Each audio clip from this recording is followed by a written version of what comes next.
ശ്രദ്ധയിൽപ്പെട്ട ഒരു തരത്തിലുള്ള മൂന്ന് കാര്യങ്ങൾ. അതൊന്ന് കുമ്പനായിട്ട് സഭയുമായി ബന്ധപ്പെട്ടുള്ള അധികാരത്തിന്റെ പ്രശ്നങ്ങളും അടിപിടിയും പോലീസും വഴക്കും ഉണ്ടായി. ഏത് സഭയിലാണ് പ്രശ്നങ്ങളില്ലാതെ ഞാൻ ഓരോ സഭയെ അന്വേഷിച്ച് പോയി അധികാരം പുറത്താക്കാൻ അങ്ങനെയുള്ള കുറെ കൂടെ കാണാം. ഇതിന് മുമ്പിൽ നിൽക്കുന്ന പലരും എനിക്ക് അറിയാവുന്ന ചിലരുണ്ട്. 10-15 വർഷം IPC പോലും ഉണ്ടാവാത്ത ആൾക്കാർക്കാണ്. എല്ലാവർക്കും എൻ്റെ വിനീതമായ സ്നേഹവന്ദനം. ജ്യോതിർഗമയ എന്ന ഈ ചാനലിലൂടെ എൻ്റെ ജീവിതത്തിലെ ആത്മീയവും ഭൗമികവുമായ ചില തിരിച്ചറിവുകൾ നിങ്ങളുമായി പങ്കുവയ്ക്കാമെന്നാണ് ഞാൻ ആഗ്രഹിക്കുന്നത്. പെടുമാറാകട്ടെ. വീണ്ടും ഒരു ചെറിയ ചിന്തയുമായി നിങ്ങളോടൊപ്പം ആയിരിക്കാൻ കർത്താവ് നൽകിയ എല്ലാ നന്മയ്ക്കായിട്ട് ഞാൻ കർത്താവിനെ സ്തുതിക്കുന്നു. കഴിഞ്ഞ ദിവസങ്ങളിലൊക്കെ സോഷ്യൽ മീഡിയയിലൊക്കെ വളരെ ചർച്ചയായിട്ടുള്ള ചില വിഷയങ്ങൾ ഇന്നും കൂടെ എൻ്റെ ശ്രദ്ധയിൽപ്പെട്ടപ്പോൾ ഞാൻ അതുമായിട്ട് ബന്ധപ്പെട്ട ഒരു ചിന്ത നിങ്ങളോട് പങ്കുവയ്ക്കാം എന്ന് ആഗ്രഹിക്കുകയാണ്. 3 കാര്യങ്ങളാണ് ഈ ദിവസങ്ങളിൽ കൂടുതലായിട്ട് എൻ്റെ ശ്രദ്ധയിൽപ്പെട്ട ഒരു ത്രെഡിലുള്ള 3 കാര്യങ്ങൾ. അതിലൊന്ന് കുമ്പനാട്ട് സഭയുമായിട്ട് ബന്ധപ്പെട്ടുള്ള അധികാരത്തിന്റെ പ്രശ്നങ്ങളും അടിപിടിയും പോലീസും വഴക്കും ഗുണ്ടായിസവും അങ്ങനെയൊക്കെയുള്ള ഒരുപാട് കാര്യങ്ങൾ കണ്ടു. അതിൻ്റെ പുറകെ ആയിട്ട് വേറെ കുറേ പോസ്റ്റും റൈറ്റപ്സും ഒക്കെ കണ്ടു, ലേഖനങ്ങളൊക്കെ. ഏത് സഭയിലാണ് പ്രശ്നങ്ങളില്ലാതെ ഞാൻ ഓരോ സഭയെ അന്വേഷിച്ചു പോയി. ഞാൻ എഫെസോസിലെ സഭയെ ചോദിച്ചു, കൊരിന്ത്യയിലെ സഭയെ ചോദിച്ചു, കൊലോസിയരുടെ അവിടുത്തെ ഓരോ സഭകളെ ചോദിച്ചപ്പോൾ അവിടെ എല്ലാം ഓരോരോ പോരായ്മകളെ കണ്ടുപിടിച്ചിട്ട് പുതിയ നിയമം 1-ാം നൂറ്റാണ്ടിലെ സഭകൾ മുതലേ ഒരുപാട് പ്രശ്നങ്ങൾ ഉണ്ടെന്ന് വരുത്തി തീർക്കുവാൻ ഇന്ന് നമ്മുടെ സഭയിലുള്ള പല പ്രശ്നങ്ങളെ വെള്ളപൂശുവാൻ വേണ്ടി ചില ലേഖനങ്ങൾ എഴുതുന്നതായിട്ട് ഞാൻ കണ്ടു. വേറെ ഒരു കാര്യം കണ്ടത്, ചില വാട്സപ്പ് ഗ്രൂപ്പുകളിലൊക്കെ നോക്കുന്നുണ്ട്, വർഷങ്ങളായിട്ട് ചില വിഷയങ്ങൾ ചർച്ച ചെയ്തുകൊണ്ടിരിക്കുകയാണ്. തൃത്വത്തെ പറ്റി, മുൻനിർണയത്തെ പറ്റി, അതൊക്കെ വർഷങ്ങളായി ചർച്ച തുടങ്ങിയിട്ട് ഇതുവരെ തീരുന്നില്ല. ആർഗ്യുമെന്റും അല്ലെങ്കിൽ അങ്ങോട്ടും ഇങ്ങോട്ടും പേഴ്സണലി ഇൻസൾട്ട് ചെയ്യുന്ന രീതിയിൽ, കൊച്ചാക്കുന്ന രീതിയിലുള്ള സംസാരങ്ങളും ഒക്കെ ഇങ്ങനെ കിടക്കുകയാണ്. ഇങ്ങനെ 3 രീതിയിലുള്ള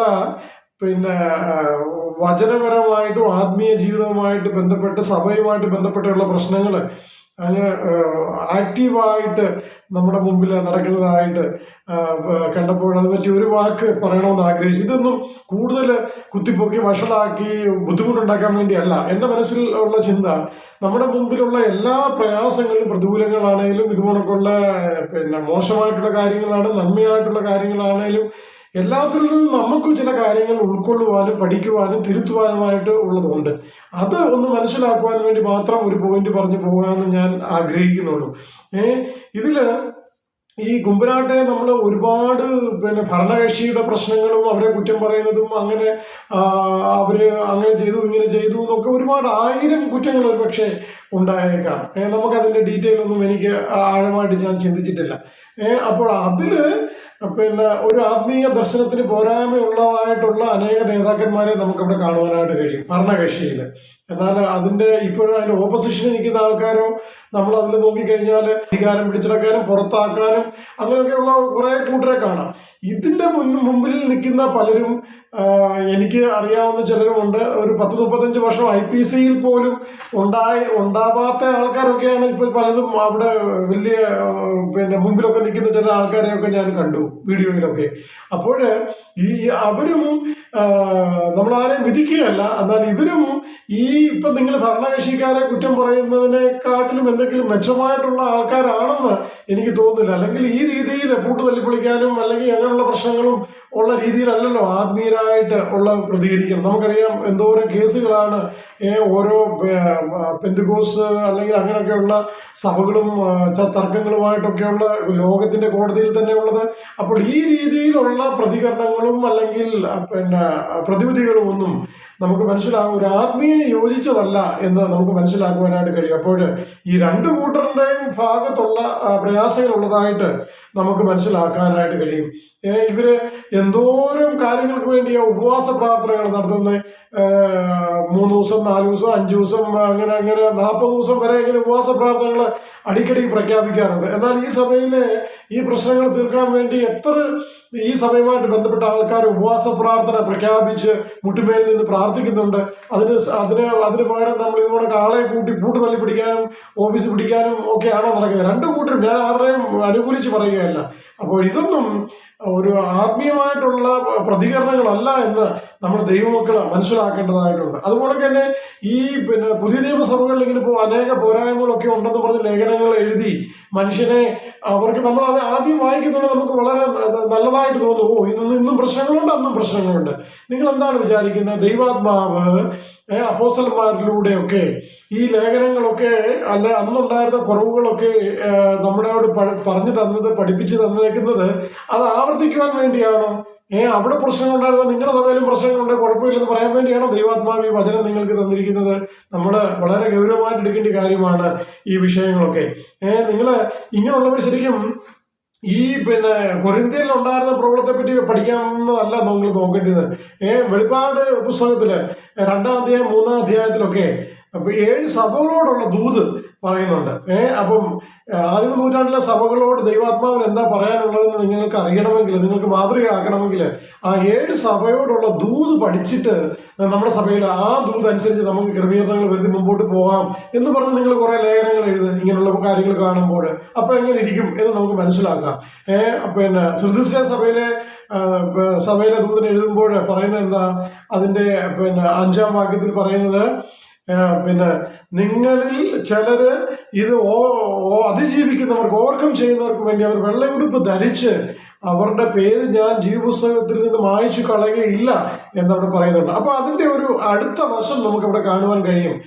ജയിക്കാത്തവന്റെ പേരൊക്കെയും ജീവപുസ്തകത്തിൽ നിന്ന് മായ്ച്ചു കളയാൻ സാധ്യതയുണ്ട് എന്നുള്ളത് കൂടെ നമ്മൾ മറന്നു പോകരുത്. അതുകൊണ്ട് നമ്മൾ ഈ രാഷ്ട്രീയവും ഗ്രൂപ്പിസവും അടിപിടിയും കേസും വഴക്കും പോലീസും ഉണ്ടായിസമായിട്ട് നടക്കുമ്പോൾ അത് പണ്ടത്തെ സഭയിലും ഉണ്ടായിരുന്നു, ശിഷ്യന്മാരുടെ കാലത്തെ സഭയിലും അടിപിടി ഉണ്ടായിരുന്നു എന്ന് പറഞ്ഞ് ന്യായീകരിക്കുവാൻ വേണ്ടിയല്ല. ഈ 7 സഭകളുടെ ോടുള്ള ദൂത് നമുക്ക് വളരെ മാതൃകയായിട്ട് നമുക്ക് എടുത്ത് അവിടെ ഉള്ള ക്രമീകരണം നമ്മൾ വരുത്തേണ്ടതായിട്ടുണ്ട്. അല്ലെങ്കിൽ പിന്നെ 3-ന്റെ 15-16 പറയുന്നതിലോട്ട് അല്ല ഞാൻ നിന്റെ വായിൽ നിന്നും തുപ്പിക്കളയും, തുപ്പിക്കളയെന്നാ പറഞ്ഞേക്കുന്നത്. അപ്പൊ ഈ വലിയ ജാടയും അധികാരവും ഈ ഗ്രൂപ്പിസമായിട്ടൊക്കെ നടക്കുന്നവരൊക്കെ ദൈവം ഇങ്ങനെ തുപ്പിക്കളയുന്നതിന്റെ കൂട്ട് ഉള്ള അവസ്ഥയിലായിത്തീരും എന്നുള്ളതിന് യാതൊരു സംശയവുമില്ല. നിങ്ങൾക്കറിയാമോ, ഈ സഭകളൊക്കെ ഞാനൊന്ന് ചിന്തിച്ചു പോവുകയായിരുന്നു. ആദ്യ നൂറ്റാണ്ടിൽ തന്നെ ഒരുപാട് സഭകൾ തുടങ്ങി. അങ്ങനെ ഒരുപാട് സഭകൾ ഈ 15-16 നൂറ്റാണ്ട് വന്നപ്പോഴത്തേക്ക്, അല്ലെങ്കിൽ ചർച്ചിന്റെ ഡാർക്ക് ഏജസും ഒക്കെ കഴിഞ്ഞിട്ട് ഒരു ഉണർവിന്റെ മാർട്ടിൻ ലൂതറിലൂടെ വലിയൊരു ഒരു റിഫർമേഷൻ നടക്കുകയും അനേക സഭകള്, ലൂതറൻ സഭകള്, ആംഗ്ലിക്കൻ സഭകള്, Methodist, Baptist, church of England, Brethren ചർച്ചുകള്, പിന്നെ ഈ സഭകളൊന്നും പറ്റത്തില്ല എന്ന് പറഞ്ഞുകൊണ്ടാണ് 20-ാം നൂറ്റാണ്ടിന്റെ ആദ്യ സമയങ്ങളിൽ അല്ലെങ്കിൽ 19-ാം നൂറ്റാണ്ടിന്റെ അവസാന സമയങ്ങളിൽ ഹോളിനെസ് മൂവ്മെന്റ് ഈ ബ്രദറനും പറ്റത്തില്ല, ബാപ്റ്റിസ്റ്റും പറ്റത്തില്ല, മെത്തഡിസ്റ്റും പറ്റത്തില്ല, അങ്ങനെയുള്ള ഒരു സഭകളും പോരാ, മർത്തോമ പോരാ, CSI പോരാ, ഇതിൽ നിന്നൊക്കെ അതിലും കൂടുതൽ ആക്റ്റീവായിട്ടുള്ള സഭകൾ വേണമെന്ന് പറഞ്ഞിട്ടാണ് ഹോളിനെസ് മൂവ്മെന്റ് തുടങ്ങിയത്. അന്നത്തെ ആ പിതാക്കന്മാർക്ക് ആത്മീയമായിട്ട് കൂടുതൽ വചനം പഠിച്ചപ്പോൾ കൂടുതൽ നമുക്ക് ആത്മീയ സന്തോഷം വേണം. അല്ലെ നമ്മൾ ഇങ്ങനെ ഈ പറഞ്ഞ രീതിയിലുള്ള പഠിപ്പീരുകൾ അല്ലെ തിയറിപരമായിട്ട് പോയാൽ പോരാ, അനേക ആത്മീയ അനുഭവങ്ങളിലൂടെ ഉള്ളവരായിരിക്കണം എന്നുള്ള, വിശുദ്ധ ജീവിതം നയിക്കുന്ന ആൾക്കാരായിരിക്കണം എന്നുള്ള രീതിയിൽ തുടങ്ങിയതാണ് ഹോളിനെസ് മൂവ്മെന്റ്. എന്നാൽ ഹോളിനെസ് മൂവ്മെന്റിലൂടെയും വീണ്ടും നമ്മൾ പരിശുദ്ധാത്മാവിന്റെ വരങ്ങളൊക്കെ അനുഭവിച്ച്, അല്ലെങ്കിൽ അത് എക്സ്പ്രസ് ചെയ്ത് സഭകളിൽ അതൊക്കെ പ്രകടിപ്പിച്ച് അതിന്റെ ഫലമൊക്കെ അനുഭവിച്ച് ശുശ്രൂഷകൾ ആ രീതിയിലായിരിക്കണം എന്ന് പറഞ്ഞ് പിന്നെയും മുമ്പോട്ട് വന്നപ്പോൾ തുടങ്ങിയ സഭകളാണ് ഈ പെന്തിക്കോസ് സഭകൾ. അനവധിയായിട്ടുള്ള പെന്തിക്കോസ് സഭകൾ. അനേകർ അതിനുവേണ്ടി വില കൊടുത്തു, ജീവൻ കൊടുത്തു, സ്വത്ത് നഷ്ടപ്പെടുത്തി, കുടുംബത്തിൽ നിന്ന് പുറത്താക്കപ്പെട്ട, അങ്ങനെ കഷ്ടപ്പെട്ട അനേക പിതാക്കന്മാര് പണിത് സ്ഥാപിച്ച് കെട്ടപ്പെട്ട സഭകളാണ് ഇന്ന് പലതും. നിങ്ങൾക്ക് വളരെ നിസ്സാരമായിട്ട് 5-6 തലമുറ കഴിഞ്ഞപ്പോൾ നമുക്കിപ്പോൾ പറയാൻ പറ്റും, പണ്ട് അവിടെ അങ്ങനെ ആയിരുന്നു, പണ്ട് ഇവിടെ അടിയുണ്ടായിരുന്നു, അവിടെ പിണക്കം ഉണ്ടായിരുന്നു, രാഷ്ട്രീയം ഉണ്ടായിരുന്നു. എന്നാൽ അനേകരുടെ ജീവിതം കൊടുത്തിട്ട് പണിയപ്പെട്ട ഈ സഭകള് ഈ രീതിയിൽ തല്ലി തമ്മിൽ ചാവാൻ വേണ്ടി സമൂഹത്തിൽ മാതൃകയില്ലാതാക്കി തീർക്കാൻ വേണ്ടിയുള്ള സഭകളല്ല എന്ന് നിങ്ങൾ മനസ്സിലാക്കണം. ഇതിന് നമ്മൾ കൊടുക്കേണ്ടി വരുന്ന വില നിങ്ങൾ ചിലപ്പോൾ തലമുറകൾ ചിലപ്പോൾ ഇതിന് മറുപടി പറയേണ്ടതായിട്ട് വരും എന്നുള്ളതിന് യാതൊരു സംശയമില്ല എന്നാണ് എൻ്റെ മനസ്സിൽ വരുന്നത്. കാരണം ഇത്രയ്ക്ക് കഷ്ടപ്പെട്ട് ദൈവമക്കളിലൂടെ പിതാക്കന്മാരിലൂടെ ബിൽഡ് ചെയ്ത് കൊണ്ടുവന്ന ഈ സഭയുടെ മാതൃകയും സാക്ഷ്യവും നശിപ്പിച്ചു കളയുന്നവർക്ക് അയ്യോ കഷ്ടം എന്നല്ലാതെ എന്താ പറയുന്നത്. അടുത്ത ഒരു കാര്യം എന്താണ്, ഈ ഉപദേശപരമായിട്ടുള്ള വിഷയങ്ങൾ പറഞ്ഞ് ഈ പറഞ്ഞതിലൂടെ ട്രിനിറ്റി, മുൻ നിയമനം, മുന്നറിവ് എന്നൊക്കെ പറഞ്ഞ് അങ്ങോട്ടും ഇങ്ങോട്ടും ആ ആർഗ്യുമെന്റും പ്രശ്നങ്ങളാണ്. വർഷങ്ങളായിട്ട് ആർഗ്യുമെന്റ്. ഈ ആർഗ്യുമെന്റ് തുടങ്ങിയിട്ട് എത്ര നാളായി?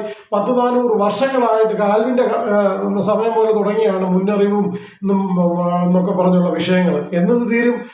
നിങ്ങൾക്ക് ഇതെല്ലാം എൻ്റെ ഒരു കാഴ്ചപ്പാടിൽ പെട്ടെന്ന് എനിക്ക് ദൈവാത്മാവ് നൽകിയ ഒരു ചിന്ത എന്ന് പറയുന്നത്, ഈ പ്രശ്നങ്ങളെല്ലാം ഇപ്പൊ ഈ 3 പ്രശ്നങ്ങൾ പറഞ്ഞ് ഇതുപോലെ അനേക പ്രശ്നങ്ങൾ, സഭയിലുള്ള എല്ലാ പ്രശ്നങ്ങളുടെയും കാര്യം, അതിന്റെ അടിസ്ഥാന കാര്യം എന്താണ്?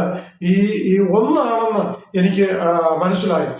ഇപ്പൊ നമ്മൾ കാണുന്നുണ്ട് 1 കൊരിന്ത്യർ 2-ന്റെ 1-ാം വാക്യവും 5-ാം വാക്യത്തിൽ നമ്മൾ എന്താ കാണുന്നത്? അപ്പോസ്തലനായ പൗലോസ് കൊരിന്ത്യരോട് പറയുകയാണ്, ഈ പ്രശ്നങ്ങളൊക്കെയുള്ള സഭയിലെ ഉള്ളവരോട് പറയുകയാണ്, ഞാനും സഹോദരന്മാരെ നിങ്ങളുടെ അടുക്കൽ വന്നപ്പോൾ വചനത്തിന്റെയോ ജ്ഞാനത്തിന്റെയോ വൈഭവം കൂടാതെ അത്രേ ദൈവത്തിന്റെ സാക്ഷ്യം നിങ്ങളോട് പ്രസ്താവിപ്പാൻ വന്നത്. അപ്പോസ്തലനായ പൗലോസ് നമുക്കറിയാം ഗമാലിയലിന്റെ പാഠശാലയിലൊക്കെ പഠിച്ച വലിയ അറിവൊക്കെ ഉള്ള ആളാണ്. എന്നാൽ പൗലോസ് ശ്ലീഹ പറയുകയാണ്, ഞാൻ നിങ്ങളുടെ അടുത്ത് വന്നപ്പോൾ എൻ്റെ സംസാരത്തിന്റെ, എൻ്റെ വചനത്തിന്റെ, എൻ്റെ എന്തോലും പ്രാഗൽഭ്യത്തിന്റെയോ ഞാൻ പഠിച്ചതിന്റെയോ എൻ്റെ ജ്ഞാനത്തിന്റെ കാര്യം വെച്ചുകൊണ്ടല്ല നിങ്ങളോട് ഞാൻ സംസാരിക്കാൻ വന്നത്. ഓക്കെ, അത് കഴിഞ്ഞിട്ട് 3, 4, 5 വാക്യം, ഞാൻ ബലഹീനതയോടും ഭയത്തോടും വളരെ നടുക്കത്തോടും നിങ്ങളുടെ ഇടയിൽ ഇരുന്നു. നിങ്ങളുടെ വിശ്വാസത്തിന് മനുഷ്യരുടെ ജ്ഞാനമല്ല ദൈവത്തിന്റെ ശക്തി തന്നെ ആധാരമാക്കേണ്ടതിന് എൻ്റെ വചനവും എൻ്റെ പ്രസംഗവും ജ്ഞാനത്തിന്റെ വശീകരണ വാക്കുകളാലല്ല, ആത്മാവിന്റെയും ശക്തിയുടെയും പ്രദർശനത്തിലാണത്രേ ആയിരുന്നത്. ആത്മാവിന്റെയും വചനത്തിന്റെയും ശക്തിയാലാണ് എൻ്റെ ശുശ്രൂഷകൾ ഞാൻ നിങ്ങളോടായിരുന്നപ്പോഴായിരുന്നതെന്ന് അപ്പോസ്തലനായ പൗലോസ് ഓർപ്പിക്കുകയാണ്. അപ്പോൾ എത്ര ഭവ്യതയോടെയാണ് ഇത്രയും അറിവും വിദ്യാഭ്യാസവും കഴിവും ഉണ്ടായിരുന്ന അപ്പോസ്തലനായ പൗലോസ് പറഞ്ഞത്, എൻ്റെ ജ്ഞാനവും കാര്യവും എൻ്റെ സംസാരവും ഒന്നുമല്ല, എൻ്റെ അറിവൊന്നുമല്ല ഞാൻ അവിടെ പറഞ്ഞത്, ദൈവാത്മാവിന്റെ ഗൈഡൻസിലുള്ള അതിന്റെ ശക്തിയോടുള്ള പ്രദർശനത്തിലാണ് ഞാൻ നിങ്ങളോടുകൂടെ ആയിരുന്നതെന്ന് അപ്പോസ്തലനായ പൗലോസ് പറയുകയാണ്. അതുപോലെ തന്നെ നമുക്കറിയാം 2 തിമോഥെയോസ് 3:16 പറയുന്നത് എന്താണ്? സർവ്വ ദൈവവചനവും ദൈവശ്വാസീയമായിട്ടുള്ളതാണ്. അതുപോലെ പിന്നെ 2 പത്രോസ് 1:21 വാക്യത്തിൽ എന്താ പറയുന്നത്? ഈ പ്രവചനവും അല്ലെങ്കിൽ ഈ വചനങ്ങളൊക്കെ നിങ്ങൾ പറയുന്നതിന്റെ കൂട്ട് വെറുതെ മനുഷ്യർ പറഞ്ഞതല്ല, ദൈവത്തിന്റെ കൽപ്പനയാൽ ദൈവാത്മാവാൽ അവർക്ക് നൽകിയ വചനമാണ് അവർ പറഞ്ഞിരിക്കുന്നത്. അപ്പോൾ ഈ പറഞ്ഞ കാര്യങ്ങളൊക്കെ നമുക്ക് ശാസ്ത്രീയമായിട്ട് ദൈവ ആത്മാവിന്റെ പ്രേരണയാൽ കിട്ടിയിരിക്കുന്ന വാക്യങ്ങളും വചനവുമാണ്. അപ്പോൾ ഇത് അവർക്ക് കൊടുത്ത അധ്യാപകനാരാ? ഈ അപ്പോസ്തലന്മാർക്ക് കൊടുത്ത അധ്യാപകനാരാ? ദൈവാത്മാവാണ്. അപ്പൊ നമ്മളെ പഠിപ്പിക്കുന്ന